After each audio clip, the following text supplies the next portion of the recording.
Happy Sabat po sa ating lahat mga kapatid. Tayo po ay dadako na sa ating pong ikalawang serbisyo. Bago po tayo mag-awitan, tayo po muna yumuko para po sa ating pong panandaliang panalangin. Among banal na makapangyarihan sa lahat, Panginoon, nagpapasalamat po kami sa pagkakataon ito na nagtipon-tipon kami dito sa inyo pong bahay-sambahan. At sa mga oras na ito, Panginoon, inyo nawa kami gabayan, ingatan, Panginoon, at bigyan nawa kami ng napakagandang boses para po sa amin pong pag-aawitan para po sa inyo, Panginoon. Basbasan niyo po ang bawat isa sa amin at pagpalain sa pangalan ng Jesus namin tagapagligtas. Amen.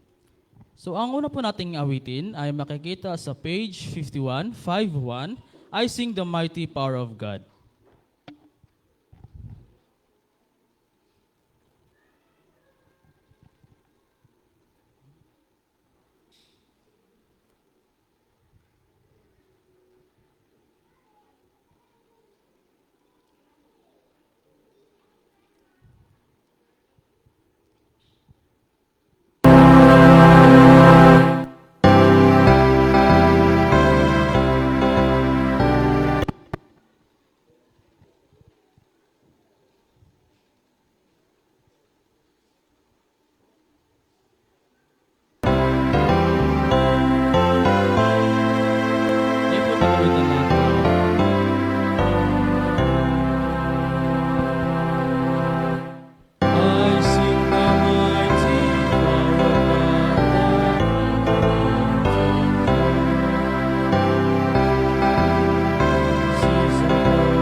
Para po sa ating ikalawang awitin po natin ang I Will Sing of Jesus' Love.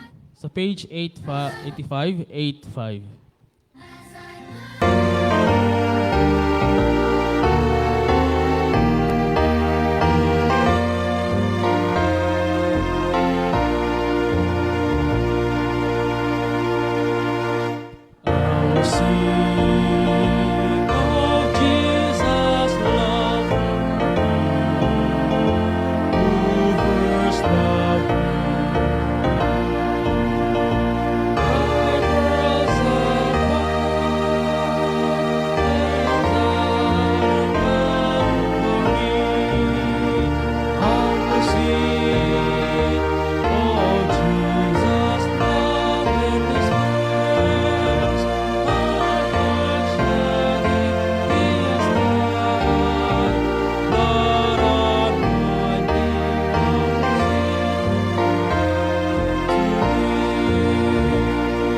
sing.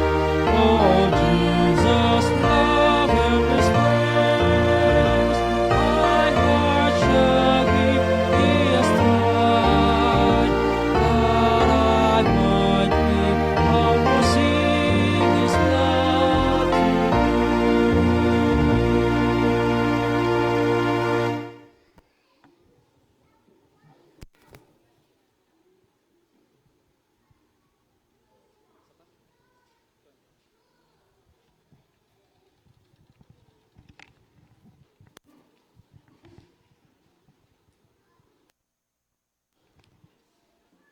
Good morning. Welcome po sa ating pangalawang service. Sa mga orasan na ito, nais kong pasalamatan ang Panginoon sa lahat ng kaniyang mga pagpapala na ating nakakamit. Alala ko po sa lahat ng ating mga kabataan, mga anak, at yung may hawak na cellphone, inyo pong paalala lang po sa inyo mga kapatid para hindi ma-distract ang ating online service. Paki-off po muna yung ating cellphone. Kung may naabangan tayo na importante, emergency, sa mga bata at mga matanda na may hawak ng mga cellphone, inanyahan ko po kayo na inyo pong i-off. Kung may emergency man, i-silent mode. Okay lang ba mga kapatid? Ang silent mode, bawala yung kanya, yung kanyang ingay, at kung wala man lang nakagamit kayo sa internet mga kapatid, kung maaari lang, sa ilang oras man lang po, inyong i-off ang inyong internet para po hindi ma-distract ang ating online. Paalala din sa ating mga anak na wag nating hayaan na magtakbo-takbo ang ating mga anak, itabi natin sa ating mga upuan. Iwas po sa disgrasya, no? Baka madulas or madiretso sila sa atin dito at delikado na po. At yung ating gate ay bukasyon. Baka sila po ay magtakbo diretso doon sa highway. Maraming nang sasakyan ngayon ay dumadaan. Nais namin tayo ay maging safety at hindi mantala ang pagkikinig sa salita ng Panginoon. Ganon din mga kapatid, yung sa mga kapatid namin na aming mga kapatid na bago at na hindi pa nila kabisado yung ating palikuran, meron tayong 2 palikuran. Sa labas, meron din dito sa loob. Yung mga sakit na ang tuhod na hindi na makalakad doon sa labas, meron tayo dito sa loob.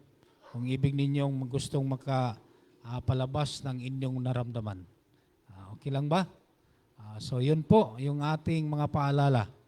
Nais namin na maging maliwalas at ng ating pakikinig sa mga orasan nito hanggang matapos ang ating pangalawang serbisyo.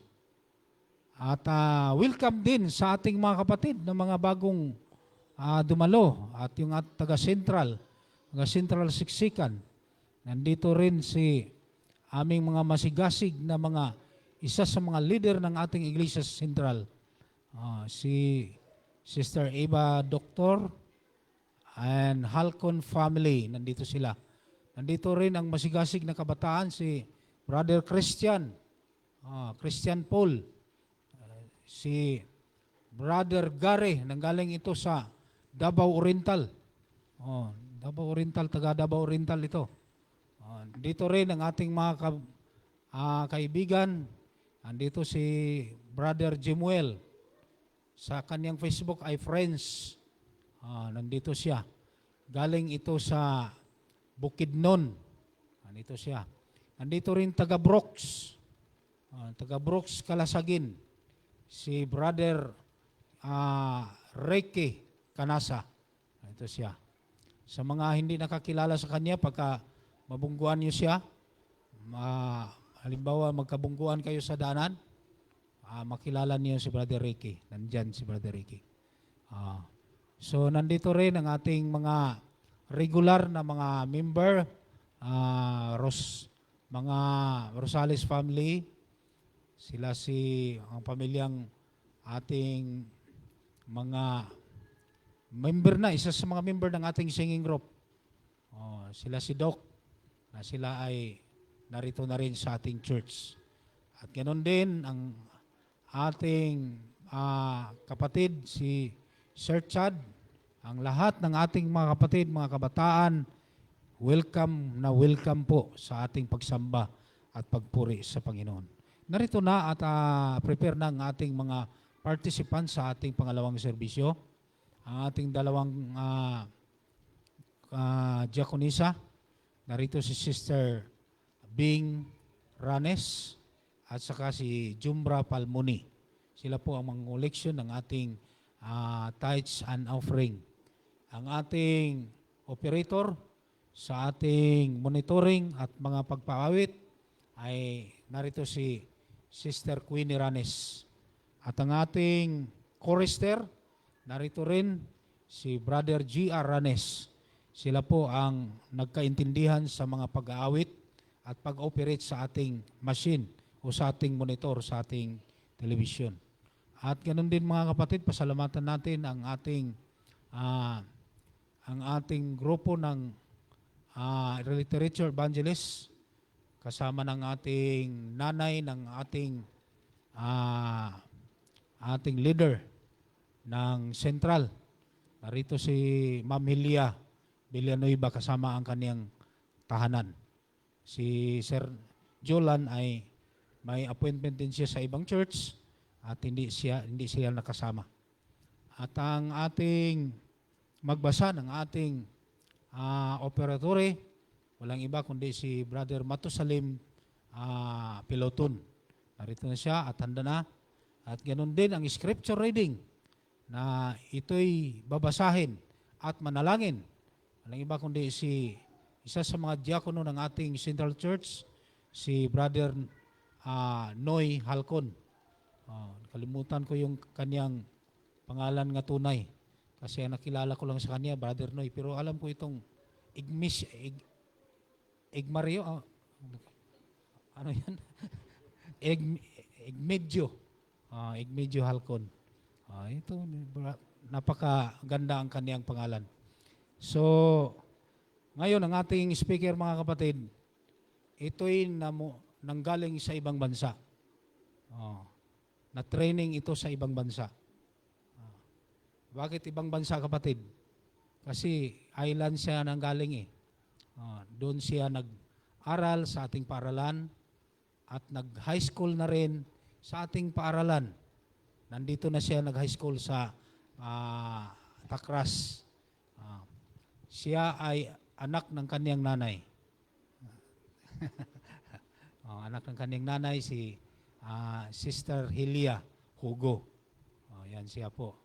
Yan, kasama siya. Siya ang anak ng kaniyang tatay. Ang tatay niya ay si Brother Julan Villanueva. Siya ang leader ng Colpultor dito sa Central. So, yan ang ating speaker. Ang pangalan niya, si Julia. Ito'y napaka-challenge sa mga kabataan ngayon na makita natin na siya ay gamitin sa Diyos upang mananalita sa pananalita ng Panginoon na ating mapakinggan. So, mga kabataan, ang kaniyang mga katutubo ba yun sa, katutubo yan sa Cebuano eh. Makinig kayo ng mabuti. Ating pakinggan ang salita ng Diyos na ito'y dalhin ni Sister Julia Villanueva. Villanueva ang kaniyang apelyido.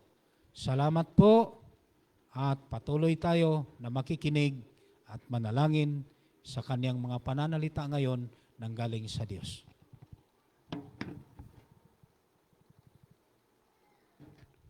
Tayo po ay sabay-sabay na lumuhod mga kapatid.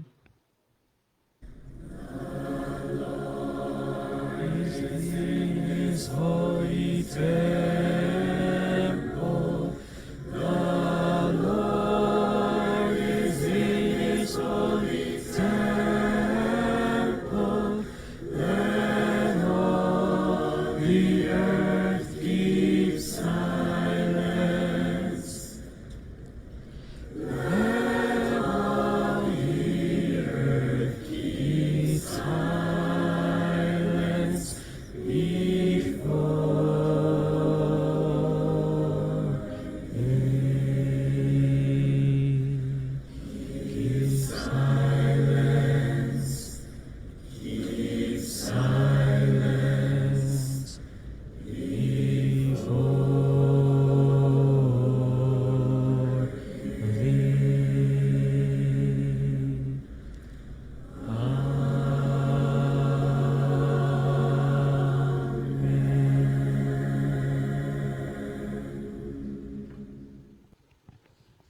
tumayo. We love thy Sabbath, Lord.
Tayo po yumuko sa ating panalangin. Let's pray. Amang banal na Panginoon sa lahat, maraming salamat po sa araw ng Sabat na inyong pinagkaloob sa amin. Ngayon po ay mag-worship po kami ngayong divine service, Panginoon. Nawa ang mga puso ng bawat isa ay nanatiling nakatalaga sa inyo, Panginoon, sa aming pagpupuri sa araw na ito. Puspusin niyo nawa kami ng inyong banal na Espiritu at samahan hanggang sa pagtapos naming programa. Ito lang po ang aming ilit dalangin sa pangalan ni Jesus. Amen.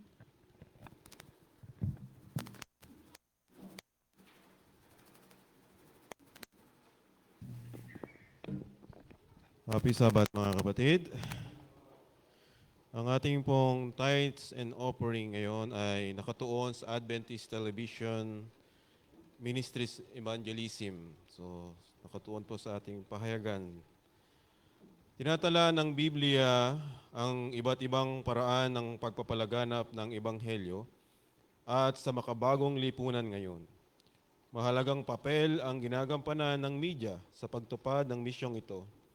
Sa loob ng maraming taon, nakipagtulungan ang North American Division sa mga ministeryong nagbibigay buhay tulad ng It Is Written, Voice of Prophecy, Breath of Life, Faith for Today, La Voz de la Esperanza, Jesus 101, at Life Talk Radio.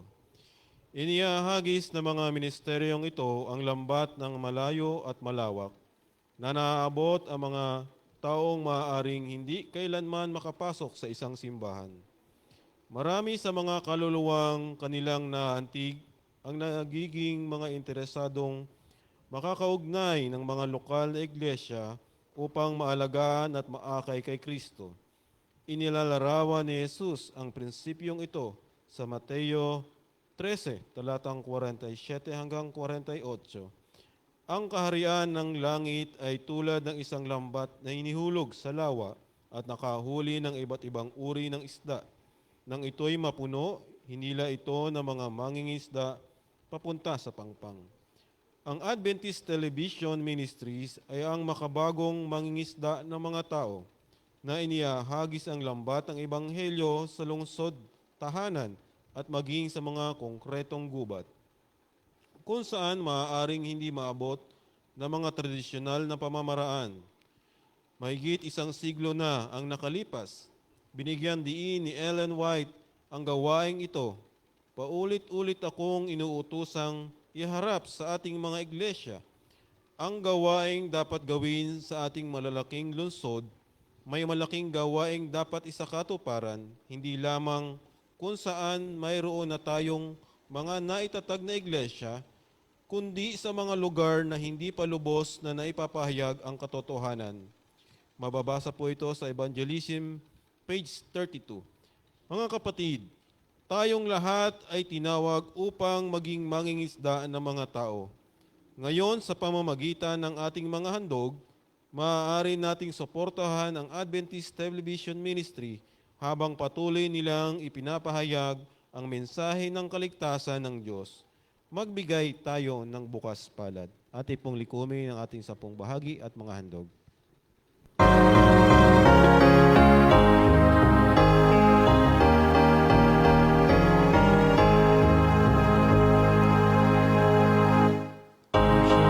Showers of blessing, this is the promise of love.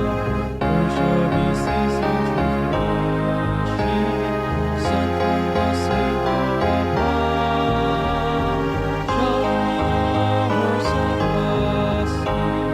Showers of blessing we need. Mercy loves waters are flowing.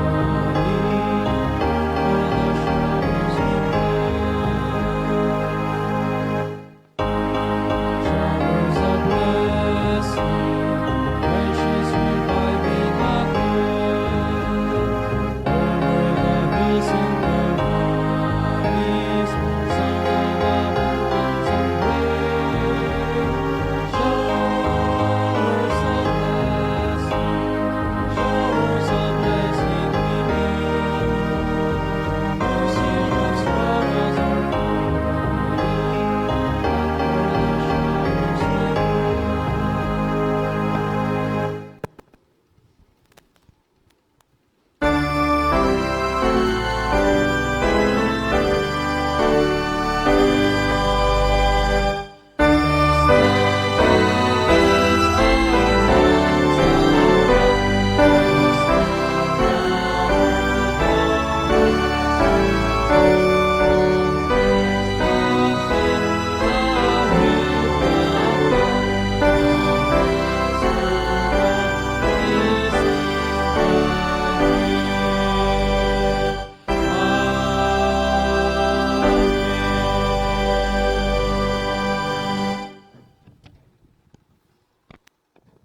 Tayo po yumuko. O naming banal na makapangyarihan sa lahat ng tahanan sa langit, kami po ay lubos na nagpupuri at nagpapasalamat sapagkat sa buong sanlinggong ito na nagdaan, kami iyong iningatan, ginabayan, at lubos sa lahat ay iyong binuhos ang pagpapala mula dyan sa kaitaasan. Muli po, Panginoon, aming binabalik ang aming mga 10 mga bahagi at mga handog. Nawa po ito inyong basbasan upang nang sa gayoy ito'y lubos na makatulong sa inyong ebanghelyo upang ang simang tao na makaparitingan na ito ay makilala nila na mayroong Diyos na nag-iisa, na may pag-ibig at umaaruga sa mga taong nangangailangan sa iyo. Panginoon, muli po sa susunod na mga linggo, nawa po ay muli niyong buksan ang dungan ng langit upang kami mapuspos ng iyong bayaya at upang sa mga susunod pa na mga panahon kami makapaglingkod ng lubos. Maraming salamat po at dalangin sa Panginoon Jesus. Amen.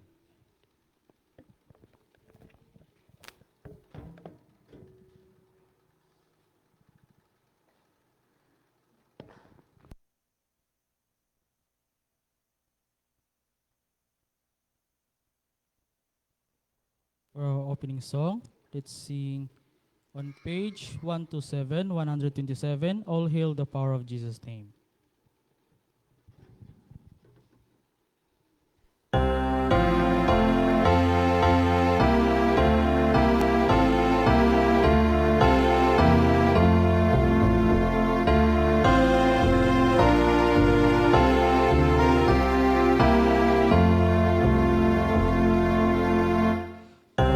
Hail the power of Jesus' name, let angels prostrate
sacred throne, we at His feet before, joining the everlasting song, and crown Him Lord of all, joining the everlasting song, and crown Him Lord.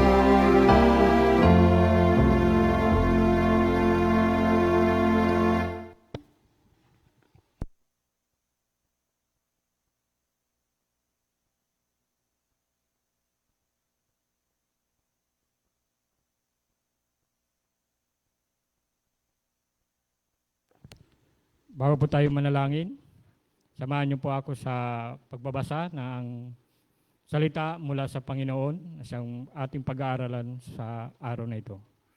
Ito po ay nagmula sa banal na aklat ng unang Juan, Kabanata 4 hanggang talata ay 8. Kung inyo pong nasumpungan, ito po ang nakasulat, talata 4. Ang hindi umiibig ay hindi nakakakilala sa Diyos, sapagkat ang Diyos ay pag-ibig. Tayo po ay lumuhod para sa ating panalangin.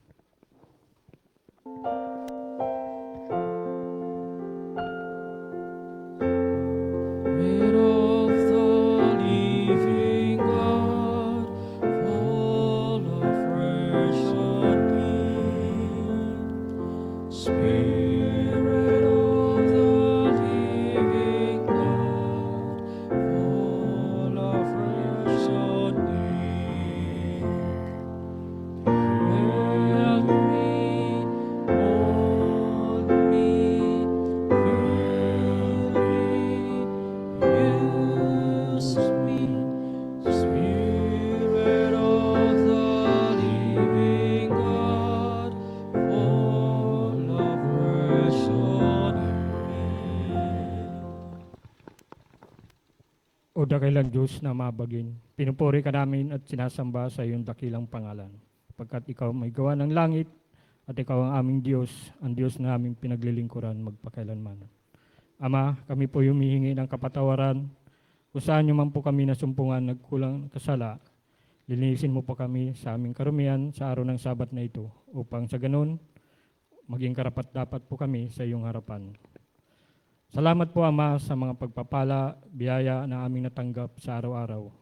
Ganon din sa buhay na pinagkaloob mo po sa amin na aming tinatamasa sa oras na ito. Ganon din po, Ama, nagpapasalamat kami sa iyong kabutihan, pag-ibig na pinadama mo po sa amin, na kami po ay iyong iningatan, inalayo sa anumang uri ng kapamakan. Amin pong dinadalangin sa oras na ito, Ama, na kami ay bigyan ng karunungan at kaalaman upang sa iyong mga salita na iyong bibigay sa amin ay aming maunawaan at magamit namin sa pang-araw-araw na pangangailangan namin.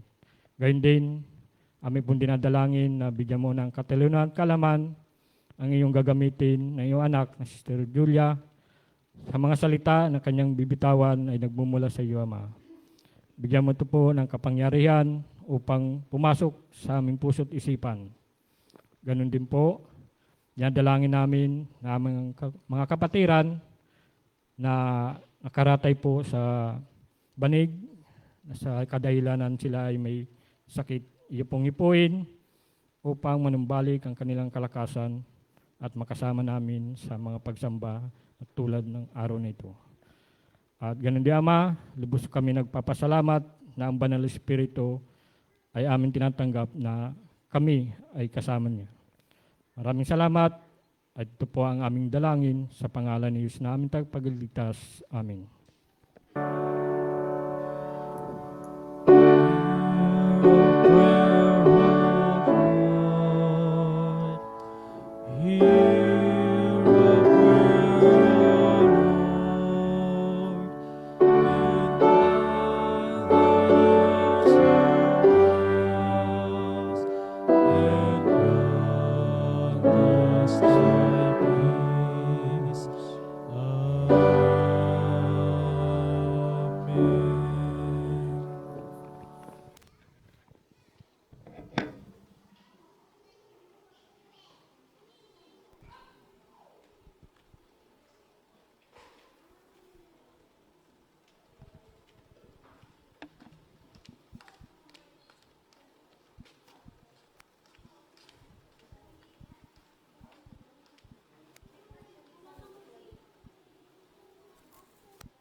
This is Tuesday.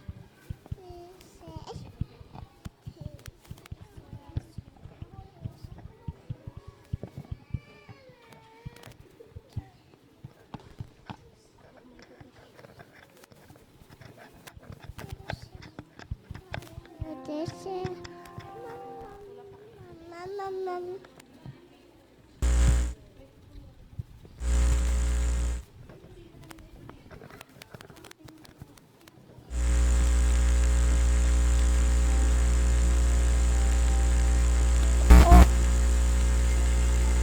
Oh.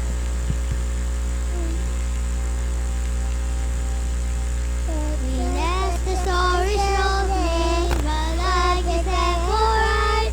And God, an angel, protect me by my side. Like David, I can say, your eyes in my leg. Like David, I can lead a friend to Christ. I would choose to serve the Lord. Like my Savior heals the Lord. As I let go in faith, God will be my strength. Whatever I take, I will choose to serve the Lord.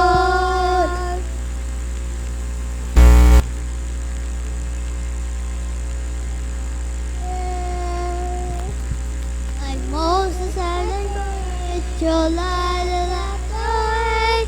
Like Noah, I will listen to heaven and obey. Like trust the Lord, like Jah, and live in love with heart. Like Adam, in my friend, I pray. I will choose to serve the Lord. My nature heals the Lord. As I learn and go in faith, God will be my strength. With every step I take, I will choose to serve the Lord. Great and wonderful, joy without forget. Through state and your faith, joy not change. I will choose to serve the Lord. Like my Savior heals the Lord. As I learn and grow in faith, God will be my strength. With every step I take, I will choose to serve the Lord. I will be my God and be my strength. Every step I take, I will choose to serve the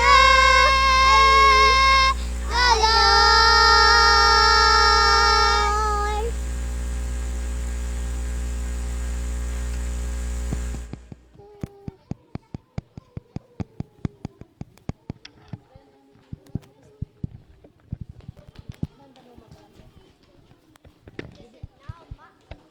Mine now, boy. It's mine.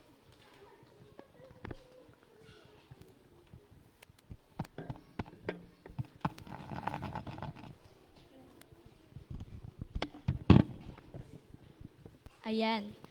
Happy Sabbath po sa ating lahat, mga kapatid. I will choose to serve the Lord. Maraming salamat po sa mensahe na awit nating narinig na ipinagkaloob ng mga bata. So, anong araw po ba ngayon? Is it February 14? Valentine's Day ba? So ngayon ay special day, hindi dahil Valentine's Day, kundi ngayon ay araw ng Sabat ng Panginoon. Amen po ba? Kahit sabihin natin na hindi tayo nagse-celebrate ng Valentine's, wala tayong date, hindi tayo nakapag-date, meron po, we already have a date. Walang iba kundi si Jesus. Meron tayong church date with Jesus sa araw na ito. Amen po ba? Amen. So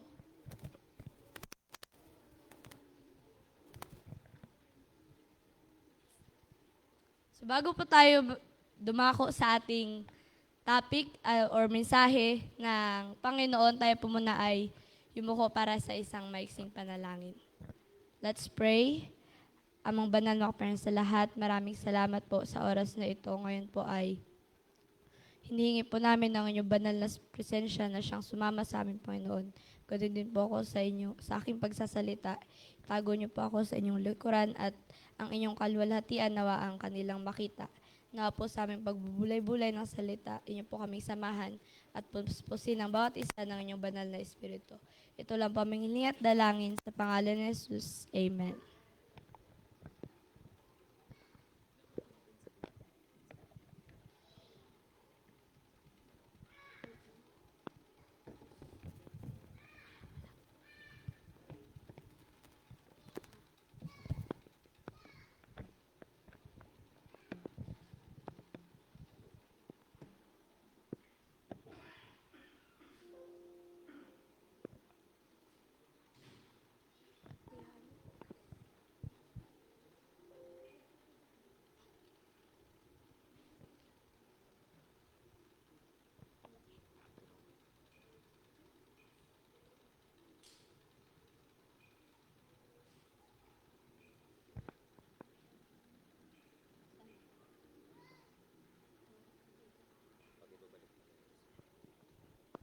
So, ang title po na aking message sa umagang ito ay, ayan po sa screen. Is it love? So, ang message po na to ay maraming nakaka-relate lalo na po sa ating mga kabataan. So, pinili ko po talaga ito dahil ngayon ay Heart's Day. So, hindi ko na po sasabihin na Valentine's dahil hindi po tayo nag-celebrate. Pero, siyempre, ang salita po ng Panginoon, siyempre po ay para sa lahat. So, is it love? Have you ever been in love? Sino po ba yung na-in love na? Paano po ba natin masasabi na tayo po ay na-in love na? So, sa mga kabataan, siyempre, sa generation natin ngayon, marami na po yung bata pa lang ay may mga relationship na, nasa relationship na. So, have you ever been in love? So, meron po akong ikikwento. Nagngangalan po siyang si Randy. So, si Randy ay, meron siyang, nagsulat siya ng letter sa isang babae na nagngangalang si Ann Landers. At yung sinulat niya na yon ay about sa naramdaman niya na yung Valentine's Day, binigyan niya ng chocolate. At kahit yung ring, binigyan niya si Ann Landers. At hindi niya alam yung feeling niya na parang nanginginig siya, lagi siyang napapawisan, kinakabahan siya. At sabi niya, parang, I feel like I'm crazy. Sabi niya, in love na ba ako? Ito na ba yung sinasabing love? Ito na ba yung feeling na magmahal? So, syempre, yung mama niya, nakikita siya tuwing umuwi siya, hindi na siya kumakain. Kasi puro na lang siya, iniisip niya na lang si Dottie, yung babae na sinulatan niya, binigyan niya ng chocolate. So, siyempre, bilang mga magulang, di ba, kapag nakikita natin na yung anak natin, parang may sakit na, siyempre kakabahan tayo, di ba, yung mga magulang. So, yan, sabi niya, tatawag na ako ng doktor, papacheck up kita, bakit ganyan yung kalagayan mo. So, yan. Tumawag yung mama niya sa doktor at sabi ng doktor, ay, trangkaso lang yan. Ganyan talaga kapag may trangkaso ka. So, skala ni Randy, ayan, Randy thought it was love when it was the flu. There are many others who also thought it was love, but then it flew. So, akala ni Randy ay in love na siya, but then it was the flu. Trangkaso lang. So marami sa atin ang iniisip na tayo ay in love. Pero lumilipad lang, nawawala lang. But then, it flew. So ngayon, aalamin natin kung ano nga ba yung true love. So maraming definition yung love. Marami tayong definition, 'di ba? Iba-iba yung definition natin. Sabi ng iba yun yung feeling na parang nagiging addict tayo. Or parang yung lasing na hindi na maintindihan kung anong gagawin niya. So meron pang iba. Love is a feeling you feel when you feel that you're going to get a feeling that you have never felt before. So iniisip natin na yung love na kapag meron tayong naramdaman na hindi natin pa nararamdaman kailanman. So ibig sabihin, first time natin naramdaman ito at iniisip natin na, ay, in love na siguro ako. Siguro mahal ko na siya. So yan. Or kung sa Roman gods pa, marami silang mga mga gods and goddesses, 'di ba? Yung mga Romans. Marami silang sinasambang mga Diyos. Merong gods of si Jupiter, God of heavens, Beatrice, God of wine, and si Diana, Goddess of moon, at marami pang iba. At kilala nyo ba kung sino yung God of love nila? So, common na to sa atin at very familiar, famous na God. Siya si Cupid. So si Cupid, di ba, meron siyang pana. Kapag pinana niya yung isang tao, yung golden arrow niya na yon ay magkakaroon ng feeling, yung tao na yon. And yung unang tao na ma-encounter niya, yun yung true love niya. So naniniwala po ba tayo dito? Siyempre, as Christians ay hindi tayo naniniwala dito. So yan yung mga definition ng love sa karamihan sa mga tao.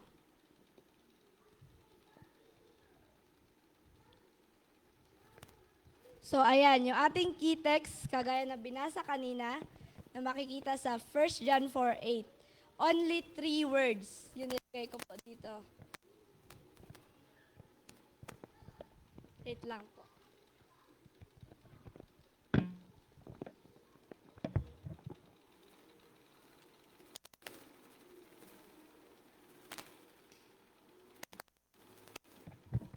So ayan, God is love.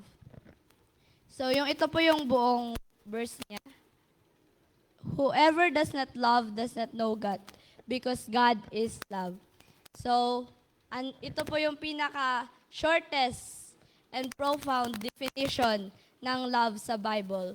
God is love. Pero, siyempre po, as kabataan, as tao, gusto natin yung love. Pag-usapan yung romantic love. Gusto ko yung love na merong hugging, yung merong flirting, yun. Yung iniisip natin kapag love.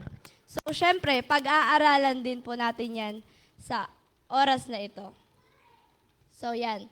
Every form of true love between parents and children, husbands and wives or couples comes from God, who implanted in us the ability to feel tenderness, desire, and affection. So, yan. Walang iba kundi ang Panginoon yung nagbigay sa atin ng desire. It's either love man yan as kapatid or mag-asawa, sa mga anak at parents, sa mga couple, official couple. So, ayan. Yung Panginoon yung nag-implant sa ating mga puso na magkaroon ng desire. God is the source of love, and the true love is comfortable in His presence. So, mas maganda pala kapag ang love ay nanggaling sa Panginoon, yung naramdaman natin. Komportable tayo, wala tayong tinatago, walang sikreto. Hindi tayo nakakaramdam ng konsensya, hindi tayo nagigilty dahil ang love na yon ay galing sa Panginoon. Comfortable tayo sa Kanyang presensya. Pero, sa lahat ng mga magagandang bagay na ginawa ng Panginoon, ay merong counterfeit si Satan, 'di ba? Siya yung meron talagang gagawing counterfeit si Satan para tayo ay mapalayo, para tayo ay matukso. At ano ba yung ginawa ng devil na inimprovise niya kapalit ng love? Yun ang infatuation. So alam po ba natin kung ano ang infatuation? Ano ang pinagkaiba ng infatuation sa true love? So ngayon ay pag-aaralan natin ang 6 na difference ng love versus infatuation. So, paano natin malalaman? How can one discern the counterfeit from the genuine one? So, paano nga ba? Love and infatuation. So, number 1 po, infatuation is ruled by feelings, but love's feelings are ruled by principle. Ano po yung ibig sabihin nito? Yung infatuation daw ay feelings lang. It's only composed of feelings. Meron lang tayong feelings. Inisip natin na may nararamdaman ka sa isang tao, mahal ko siya. So, iniisip natin yun, di ba, na mahal natin kaagad, porket meron lang tayong nararamdaman. So, ito ba ay true love? So, yan. Sabi dito, in the field of infatuation, the feelings are in charge. But the problem is that our feelings are fickle. They can change easily. So, yan yung feelings natin ay medyo, fickle siya. Ibig sabihin ay mabilis magbago, magpalit-palit. Parang mamaya, gusto mo siya, kaya, parang kaya nakangiti ka sa araw na to kasi nga, gusto mo siya ngayon, tapos pagkabukas, parang may ginawa siyang hindi maganda, parang ayaw mo na, kaya sinaktan mo siya kasi wala ka ng feelings. So, yun yung infatuation, parang mabilis magbago yung feelings natin, parang mamaya, pag galit tayo, iba yung nararamdaman natin sa tao, parang mawawala na yung love. So, hindi talaga love yun. It's only infatuation. Infatuated lang tayo.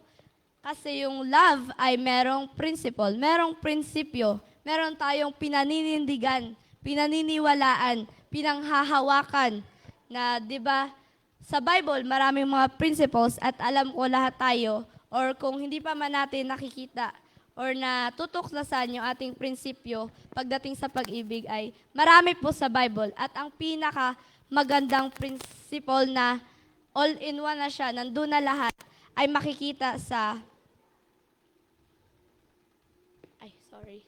So, ayan, mature love keeps feelings under the control of principle. Yun na nga. So, yung Bible verse po ay makikita sa 1 Corinthians 13 verse 4 to 8. Love is patient. Patient. Ano nga ba yung patient? Love can wait, di ba? Naghihintay. Love is kind. It does not envy. Hindi naiinggit. So, usually yun yung nararamdaman natin. Inggit o di ka yung selos, di ba? Kapag alam nating may feelings tayo sa tao, nakakaramdam tayo ng selos. It does not boast, hindi mayabang. It is not proud. It does not dishonor others. Ibig sabihin, merong respeto sa pag-ibig. It is not self-seeking. Hindi lang sa sarili natin, selfish. It is not easily angered, hindi madaling magalit, di ba? Yan yung nature ng tao ngayon. Sa atin pala, bilang mga tao. Mabilis tayo magalit kahit maliit lang na bagay. Nagagalit tayo kaagad, lalo na ba sa mga magkakapatid. Parang kunting lang, ba yan, ganyan na naman. Away ka agad kahit maliit lang na bagay. So, it keep no records of wrong. Love does not delight in evil but rejoices with truth. It always protects. Yan, nagpoprotekta. Always trust. Merong tiwala. Always hopes. Merong pag-asa at perseveres. Siyempre, pinaghihirapan yung love, hindi lang basta-basta nakuha mo siya. So, ibig sabihin, merong effort. At yung pinakamaganda dito, love never fails. So, kapag hindi nag-fail, that is love.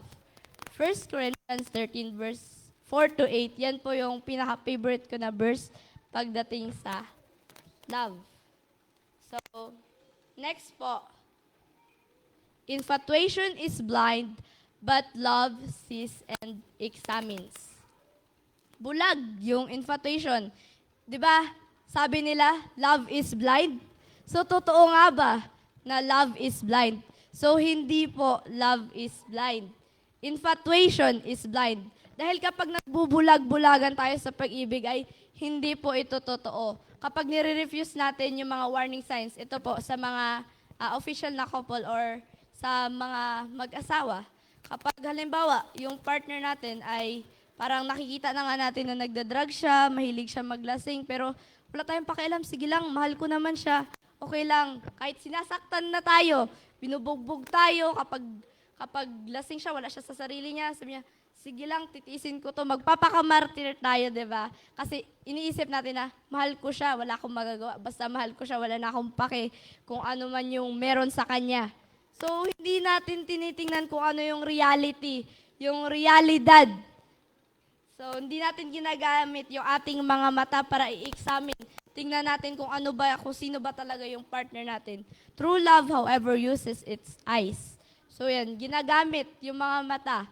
It carefully examines strengths and weaknesses and is not afraid to ask hard question. Hindi tayo natatakot na tanungin sila ng mga mahirap na question. Kasi iniisip, di ba natin, kapag gagawin natin to baka mawala siya, baka iwanan niya ako. So, yun yung iniisip natin. Kapag ginawa natin yung bagay na parang yung mga tanong na na mahirap sagutin at parang nakaka-offense yun sa partner natin. So kapag mahal natin yung tao, hindi tayo matatakot. Malakas yung ating loob na i-push sila. Tanungin natin kung ano bang meron sa kanila, yung mga strengths nila. At siguro kung ginawa pa natin yun, di ba, pwede pa natin silang matulungan. So sabi nga sa Mark 8 verse 18, nagtanong si Jesus, "Do you have eyes but fail to see?" Meron tayong mga mata pero hindi tayo nakakakita. So ano yung ibig sabihin nito? Meron tayong mga mata, so ginawa ng Panginoon yung ating mata para tumingin, 'di ba? Makakita. Pero bakit hindi natin 'to ginagamit para makita yung reality? So dapat ay ini-examine natin. So kapag infatuation, nagbubulag-bulagan. Pero yung true love ay nag-i-examine. So next one, infatuation is in a hurry, but love takes time. So dito, maraming bumabagsak, lalo na po sa mga kabataan natin ngayon, sa generation natin ngayon, na lahat ay minamadali na para bang hindi makukuha balang araw, 'di ba? Gusto nila high school pa lang o kahit nga minsan elementary pa lang ay meron na mga jowa. Minamadali yung mga bagay na seryoso, 'di ba? So everything of lasting value takes time. Lahat ng may value ay ibig sabihin matagal bago pa natin makuha. Takes time. Merong oras. 'Di ba? Yung bahay ba, kapag gagawa tayo ng matibay na bahay, magic ba kaagad isang araw magagawa mo na siya kaagad? 'Di ba hindi? Merong process, merong step by step. Mahabang panahon bago natin ma-achieve yung matibay na bahay na yon. Yung puno, kapag tinanim natin simula sa buto, buto, pagkabukas ba, kinabukasan ay puno na siya agad? 'Di ba hindi po? So, dinidiligan siya araw-araw at na-expose sa sunlight. At ilang years pa bago siya lalaki bilang puno. So, ganun din po yung pag-ibig. Hindi siya kaagad-agad dumadating or nakukuha natin.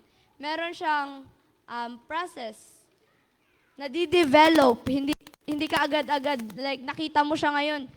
So, nakita mo siya ngayon, ay, ligawan ko na to. Tapos pagkabukas, kayo na. Tapos, next day naman, asawa mo na. So, ganun ba yun? Di ba? Hindi po. So, merong process. Di ba? Yung panliligaw nga, hindi naman kaagad-agad. Pero ngayon, yun yung na-mislead, na-misunderstood na makabataan natin ngayon na kala nila yung love ay parang normal na lang na kaagad-agad, bata pa lang ay meron ng in a relationship na.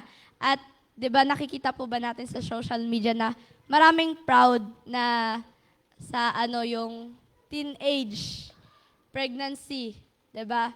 Parang proud na proud pa sila na i-show sa buong mundo na meron na silang anak, meron na silang baby, like nag-live-in na sila, hindi pa sila mag-asawa kahit nasa 15 or 16 years old pa lang. Kaedad-idaran ko lang ay marami talagang proud na proud sila, minadali nila. So hindi po yun love. Kasi yung love is a tender and a precious plant na iniingatan, dinidiligan araw-araw, nag-grow yung love. So yung infatuation ay lagi siya nagmamadali. So yun yung tinatawag din na puppy love. So 'di ba, sabi nga ng iba, may nagsabi na puppy love leads to a dog's life. So alam naman po natin yung buhay ng aso, 'di ba?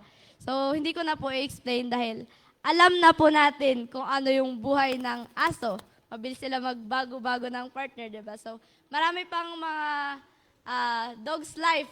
Basta alam nyo na yon.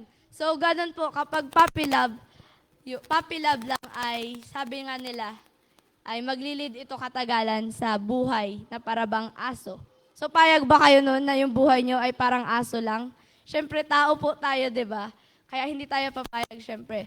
True love takes time to know, time to grow, and time to mature. Ayan. Time to know each other. Hindi ibig sabihin na kilala mo siya ngayon, tapos love at first sight. Hindi po totoo yung love at first sight kasi yung love ay gumugrow talaga yan. So, hindi mo pa nga siya kilala, sabi mo, mahal mo na siya. Basta sabi mo na kagad na in love ka na sa kanya. So, hindi po ganon. Ayan, sabi sa Ephesians 4 verse 15, instead, speaking the truth in love, we will grow to become, in every respect, the mature body of Him who is the head, that is Christ. So, yan. Meron talagang, nag-grow talaga yung love. So, next, infatuation is obsessed with externals, but love is concerned with eternals. So, dito rin po, yung infatuation, obsessed siya sa panlabas. Pero yung love ay mas concerned siya kung ano yung nasa loob. Puppy love focuses on appearance, fashion, physical attraction, often letting this dominate the relationship. So marami sa atin na, syempre, okay lang naman yung crush lang. Like, pero hindi natin masasabi na in love na tayo kaagad dahil ang pogi niya, ang ganda niya. So yan, ang galing niya manamit. So nakatingin tayo lahat sa, di ba, bilang tao yung nature natin, mostly nakatingin tayo sa panlabas na anyo. So yan, ang ganda niya, in love na ako, in love na ako sa kanya. Sobrang ganda niya, sobrang pogi niya, sobrang tangkad niya. So lahat tayo nakatingin tayo sa panlabas na anyo, 'di ba? At minsan yung desire natin kapag hindi naman sa lahat pero marami po na kapag pinapairal nila yung desire nila sa appearance ng tao ay naglilid ito minsan sa sexual intercourse, 'di ba? Kasi siyempre, meron ka ng desire, nakatingin ka lang sa katawan niya, kung ano yung shape niya. Pero yung true love ay mas binavalue niya yung over the look, kung ano yung nasa puso ng tao. It looks beyond the outward appearance and seeks the beauty of the heart. So, mas gusto niya, mas pinipili ng true love yung kung ano yung nasa puso, kung ano yung ugali ng tao, kung ano yung personality niya, yung spiritual life niya, kung gaano siya mag-worship sa Panginoon, kung, yung relationship niya, personal relationship sa Panginoon. So, mas doon tayo dapat nakafocus kung ano yung inner na appearance ng tao. Hindi lang kung ano yung nasa labas. Dahil yun yung sinasabing true love. So, sa 1 Samuel 16 verse 7, man looks at the outward appearance, but the Lord looks at the heart. Ganyan dapat tayo tumingin sa tao. Hindi lang dahil sa appearance, kung ano yung panlabas nila na anyo, kundi gayahin natin yung Panginoon, the way siya na tumingin sa atin, 'di ba? Pantay-pantay lang tayo sa paningin niya. So meron na tayong mga judgment ngayon eh. Meron na tayong mga judge sa mga tao na, ay, ito mas maganda siya. Ito mas pogi siya, ganun. Or minsan nga, 'di ba, yung ugali ay binabase pa natin sa muka. Tama po ba? Like, dahil ganyan yung mukha niya, mukhang maldita naman to, ang pangit naman na ugali. Pero hindi natin alam, mas mabait pa pala sa atin. So, ganun po tayo bilang tao. So, pagdating po sa love, ganun din po dapat. Dapat ay tinitingnan natin kung ano yung nasa puso ng tao. So, next, infatuation is childish, but love is mature. Childish. Ano ba yung childish? Bata, di ba? Parang bata mag-isip. Immature. So, pero yung love ay mature. Paano natin masasabi na tayo po ay matured enough na pagdating sa love? So, puppy love is childish and self-centered. Hindi nila yung puppy love, hindi nila naiintindihan yung salitang bukas. May bukas pa. Gusto nila, give me now, ngayon na. Gusto ko ngayon na, ayoko na ng bukas. Hindi nila naiisip yung word na tomorrow, hindi nila naiintindihan. Gusto nila ng immediate gratification na yung gusto nila dapat ay mabigay na ngayon, dapat ay matanggap na nila. Wala na silang pake kung anong consequences. Hindi na nila maiisip yon kasi nga infatuated lang sila. Iniisip lang nila na basta matanggap ko ngayon na. Wala na akong pakialam kung ano yung result nito. Basta alam ko ay sa akin na dapat ngayon. So, pero yung true love ay other-centered. Di ba kung yung puppy love or infatuation ay selfish? Makasarili, sarili lang iniisip. Yung sariling kapakanan lang. Pero yung true love ay other-centered at mature.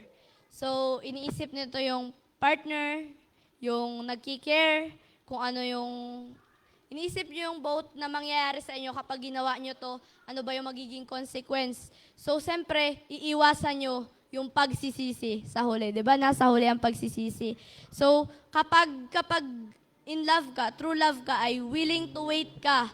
Kasi iisipin mo na, siguro kung gagawin ko to ngayon ay pagsisisihan ko sa huli. Kaya, kailangan maghintay muna. Diba? Everything takes time, sabi kanina, na there is time for everything, na kahit yung love na yan ay darating din sa atin balang araw. Yung true love na sinasabi. Hindi man ngayon, pero balang araw ay ibibigay ng Panginoon. At yung true love ay inaalis niya yung pagiging childish. Ito, maganda yung verse na to. Sa 1 Corinthians 13 verse 11, "When I was a child, I talked like a child. I thought like a child. I reasoned like a child.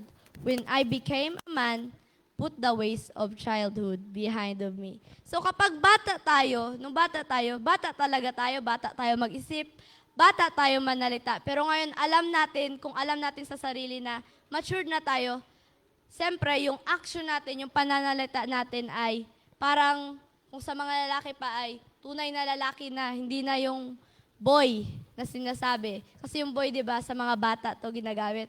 So, true man na siya, man. So, yung pagiging childish ay,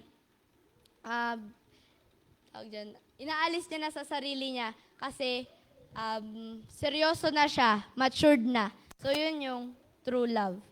So, last, infatuation is a human ditch, but love is a divine ladder. So, naniniwala po ba tayo na sinasabi na kapag na-in love tayo ay nahuhulog tayo? We fall in love. We fell in love. So, dito po, sabi dito, yung infatuation ay isang hukay kung saan yung mga tao, mga blindfolded na tao, ay nahuhulog.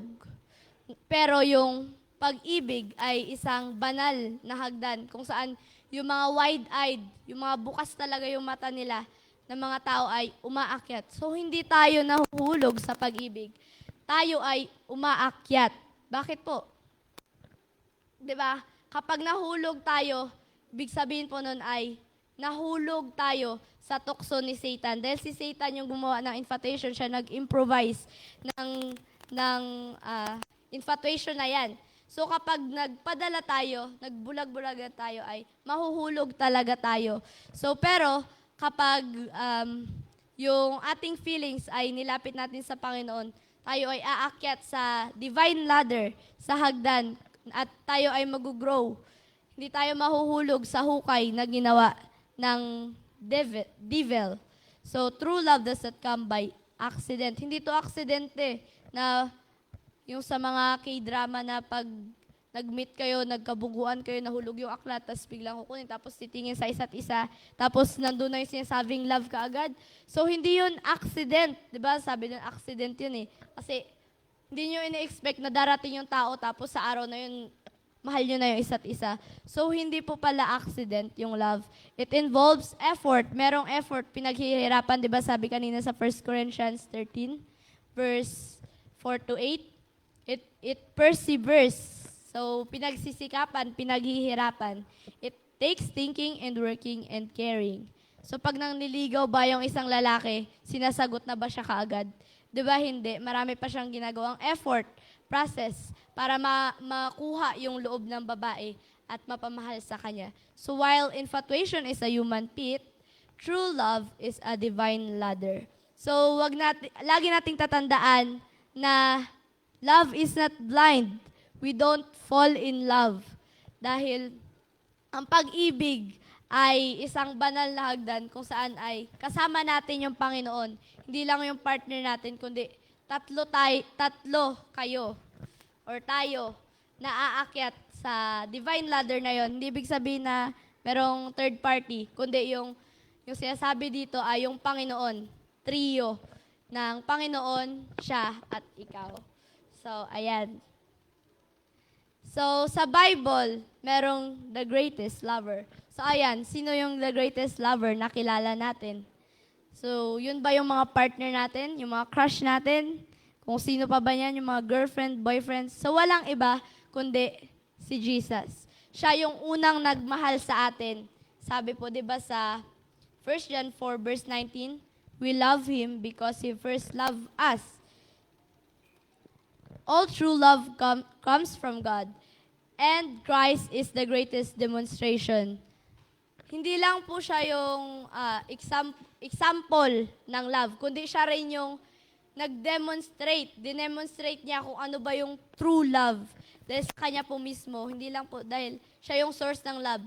Hindi, dinemonstrate niya to sa Bible, diba? Nakita naman natin yung mga ginagawa niya nung panahon na dito pa po siya sa lupa. He lived a life of love. Yung mga bata, mahal niya yung mga bata, pinapakita niya doon yung pag-ibig, diba?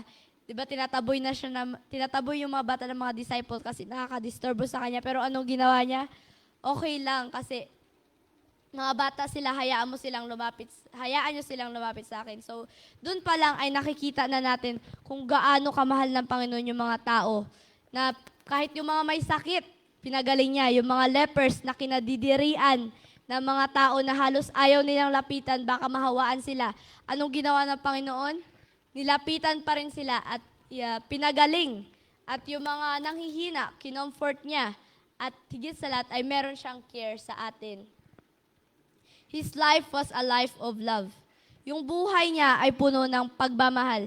At kahit yung kamatayan niya, hindi lang yung buhay niya, ay pinakita niya pa rin doon yung pag-ibig.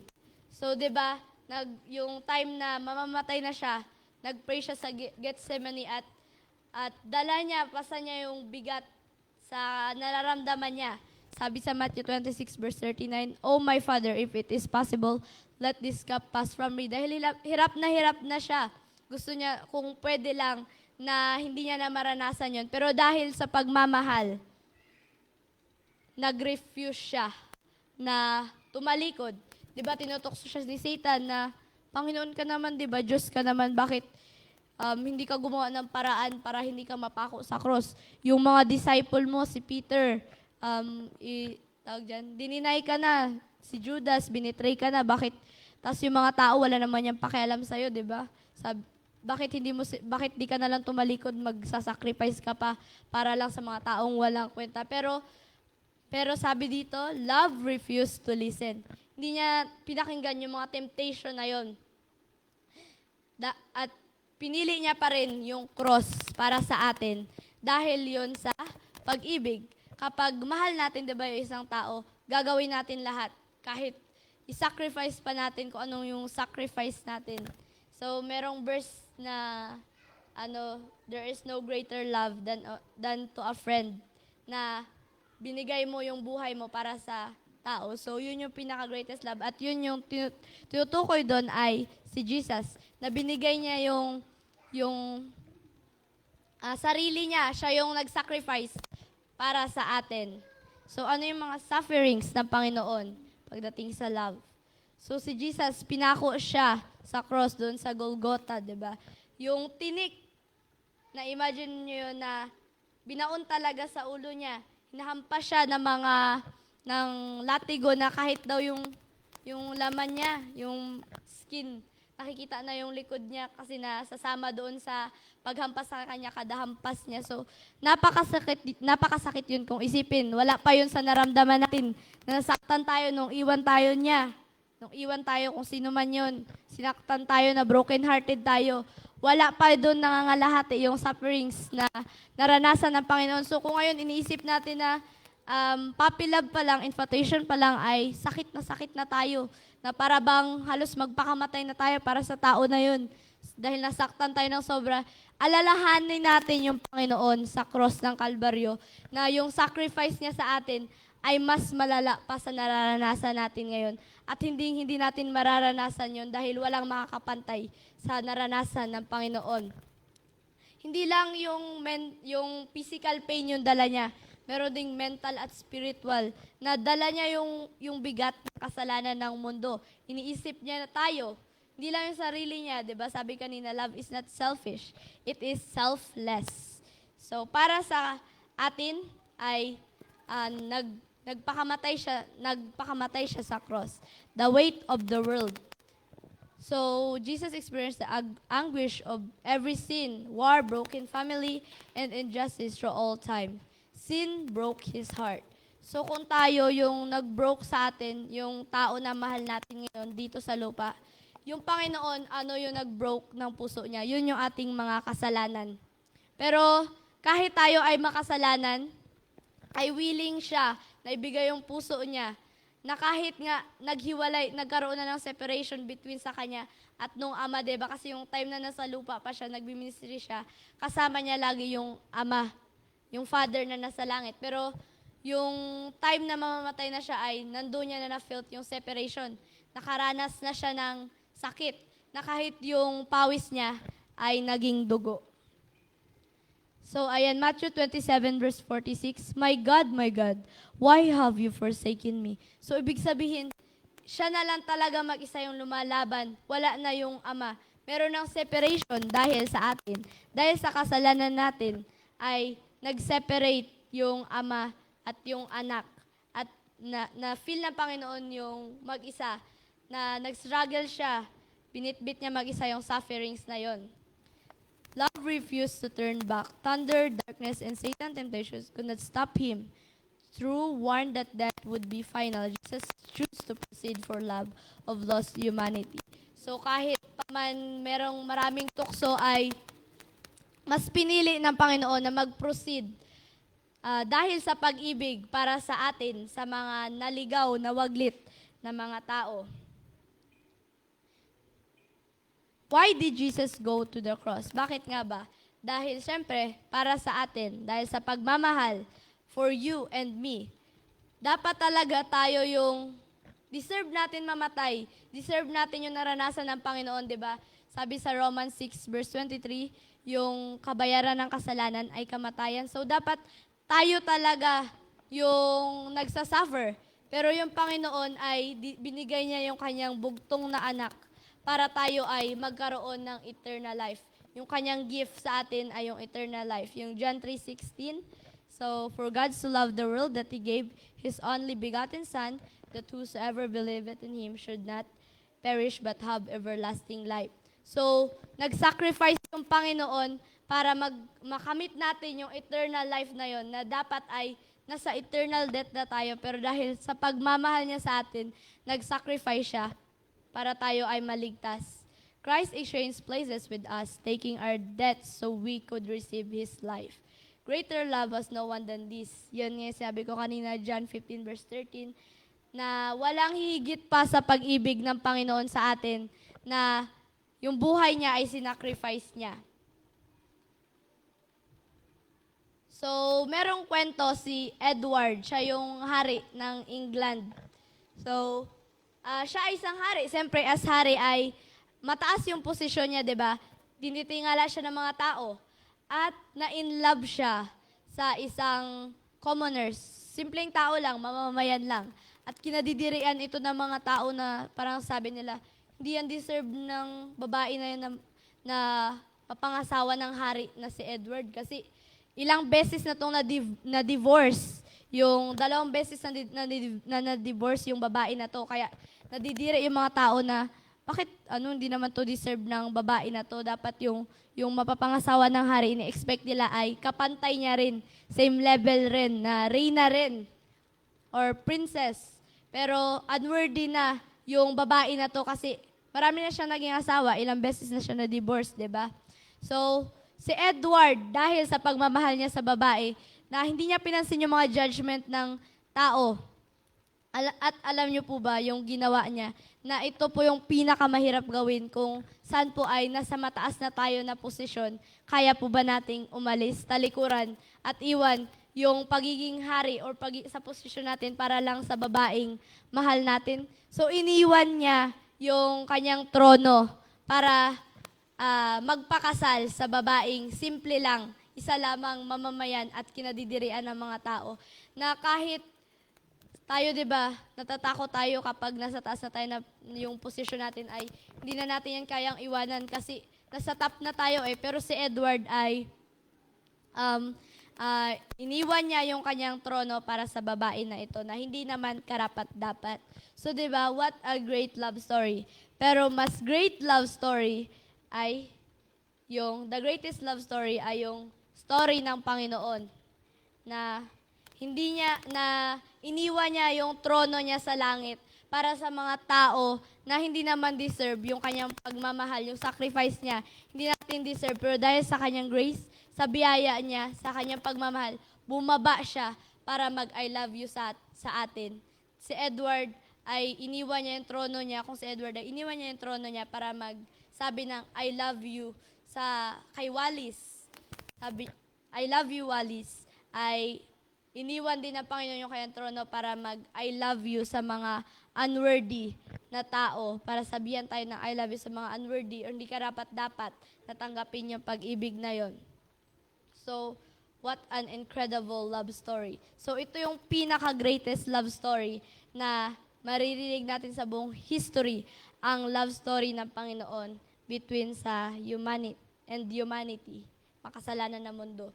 So, maraming tao ang ina-admire yung cross o di kaya yung suffering sa Panginoon. Parang feel natin na naawa tayo sa Kanya. Naisip natin yung sacrifice na ginawa niya at siya sabi natin na, I love you, Jesus. But we do truly love Him. So, di ba si Peter, tinanong ng Panginoon, do you truly love me? Tinanong siya ulit. Sabi niya, opo, Panginoon, alam mo yan na mahal kita. Pero tinanong pa siya ulit. At hanggang sa pangatlong tanong, di ba, parang nagkaroon na ng doubt si Peter na bakit kailangan pa ako tanungin ng Panginoon? Alam niya naman na mahal ko siya. Pero sa huli, anong ginawa niya? Dininay niya si Jesus. So marami sa atin ang nagsasabing, mahal natin yung Panginoon. Pero mahal nga ba talaga natin siya? Gaano ba natin ma-explain na mahal natin yung Panginoon? So masasagot po yan natin sa ating mga sarili. True love is proven in action. Christ gave His life for us. If our love is genuine, we will give our lives to Him in return. So as exchange sa ginawa ng Panginoon, dahil yung true love ay hindi lang siya sabing mahal ko siya. Ito ay napapatunayan sa pamamagitan ng action. So binigay ng Panginoon yung buhay niya para sa atin. Dahil genuine yung love niya na yun, true love. So as return, ibibigay rin natin ng buong puso yung buhay natin sa Kanya. So ngayon, dahil napag-aralan natin yung Calvary's love ng Panginoon, tayo po ay sabihin natin sa ating Panginoon, Dear Lord, ito po yung ating magiging prayer. Thank you for loving me. I now give my life to you because I love you. So, lagi nating isipin at isa puso na mahal tayo ng Panginoon, yung kanyang mga sufferings, kanyang mga sacrifice na kanyang ginawa sa atin, at ganun din yung gagawin natin sa Kanya, na ibibigay natin yung buong buhay sa pamamagitan ng paglilingkod, sa pamamagitan ng ating action, ng ating relationship, pagpapatibay nating relationship sa Kanya, at mapapakita natin na tunay na mahal natin siya, at mahal niya din tayo. So, nawa po ay na-bless po kayo sa message sa umagang ito. Happy Sabbath and God bless us all.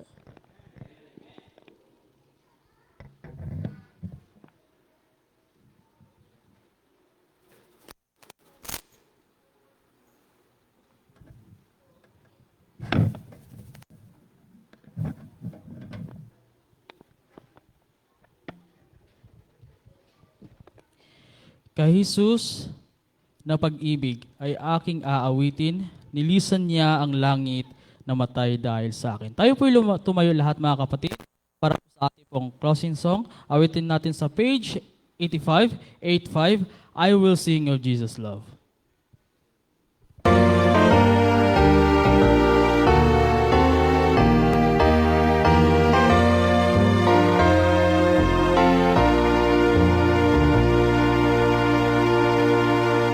I will sing of Jesus.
Let's pray.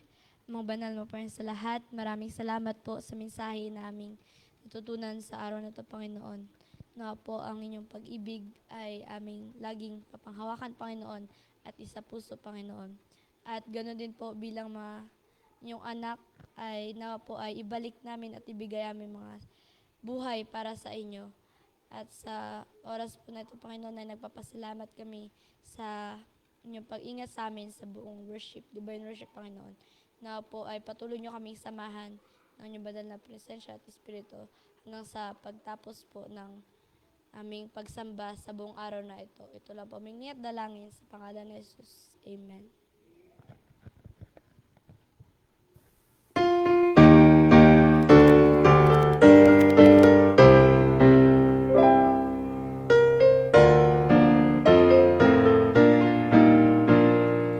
Eyes of the land are fast fulfilling, soon Jesus will return. He will bring to an end I'll sing and I will take His children home. Are you gladly telling other Jesus Lord, Jesus save? Are you living by God's word and by His power? By His grace, my friend, let us all fast till the end, till we see our Savior come again. Ayan po, at sa muli mga kapatid, happy Sabbath.